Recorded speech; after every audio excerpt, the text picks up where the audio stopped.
That face! That face! I must have that face!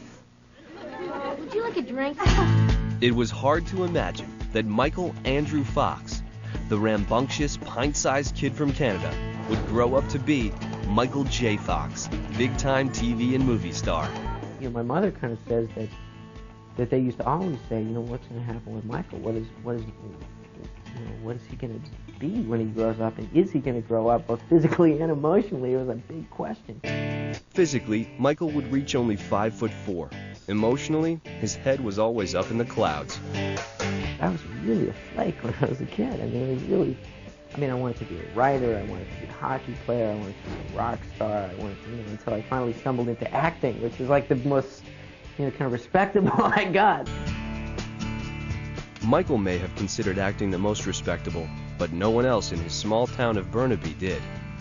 In, Burnaby, that's flaky.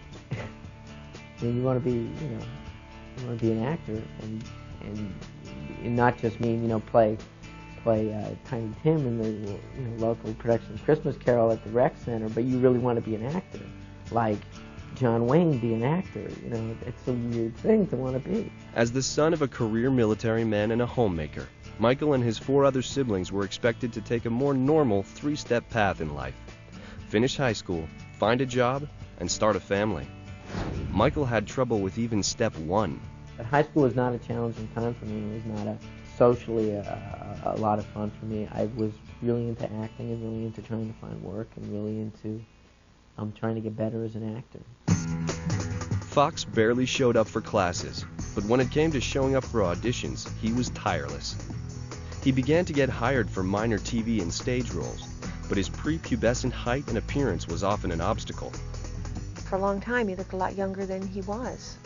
I was so little, you know what I mean, that I never looked like a teenager until I was like in my 20s, I think there were a lot of roles that he may have gone out for where he just looked too boyish. Even as a young man, he looked very, very young. As a middle-aged man, he still looks quite young. So adult roles were hard to come by for him. But ultimately, of course, it served him in the greatest way imaginable. Michael found a way to make his size work to his advantage. In 1976, the Canadian Broadcasting Corporation was producing a new comedy about Leo, a suave bachelor, Jamie, his young nephew, and their misadventures living together on a houseboat. The CBC was looking for a 10-year-old kid for a television show, and I was 15. But I looked 10, and they were looking for a bright 10-year-old, and I figured at 15 I was going to be the brightest 10-year-old they were going to meet. I can't make it, Leo. I'm sick. It's just butterflies. All the big pros, they get them. Yeah, but I'm going to blow it, Leo. All those people looking at me. Forget about it. On the show, his character shied away from cameras and the spotlight. In real life, Michael craved it. But the CBC shelved the project. It would be 4 years before Leo and Me was even broadcast in Canada. Fox wasn't about to wait that long for his shot at stardom. He wasn't even going to wait to finish high school. At 17, he dropped out and tried to convince his father that he could make it as an actor in Hollywood. His father was skeptical, but packed up the family car and drove his son to Los Angeles. Yeah, well, my father drove me to California. He was saying, okay, don't get me wrong, it wasn't just completely like, yeah, whatever you want. It was like, okay, I'll drive you to California, and I'll help you find an agent. The rest is up to you. Fox quickly got an agent, but as a Canadian, he also needed a visa stating that he had a special ability, a skill an American actor didn't have that made him eminently more employable. My special ability was that I looked younger than my age, and therefore the company could save a lot of money. They didn't have to hire a tutor, and they weren't bound to work only so many hours with a minor.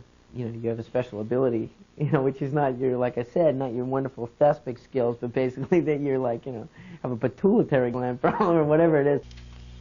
Dang thing can't get it to stick. Really, Joe? Michael began to get bit parts, even scoring a recurring role in a TV series called Palmerstown, USA.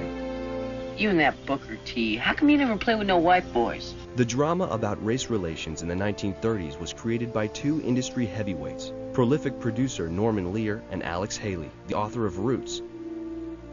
Fox thought Palmerstown could turn into a long-term prospect, but his high hopes came crashing down. The critically acclaimed show was a ratings bust. It was quickly canceled in 1981. The same year Leo and Me was finally released in Canada. That too fizzled with little recognition. With no money, no auditions, and no family or friends nearby to offer support, Michael was struggling. I was at that point really desperate financially and in every other way. It was very risky. He did not look like your typical leading man. For Fox, there was no giving up, no going back. He had left Canada determined to defy the odds and become a Hollywood success story. He was talented, he was confident. But could 5 foot 4 inches of boyish charm be enough to compete?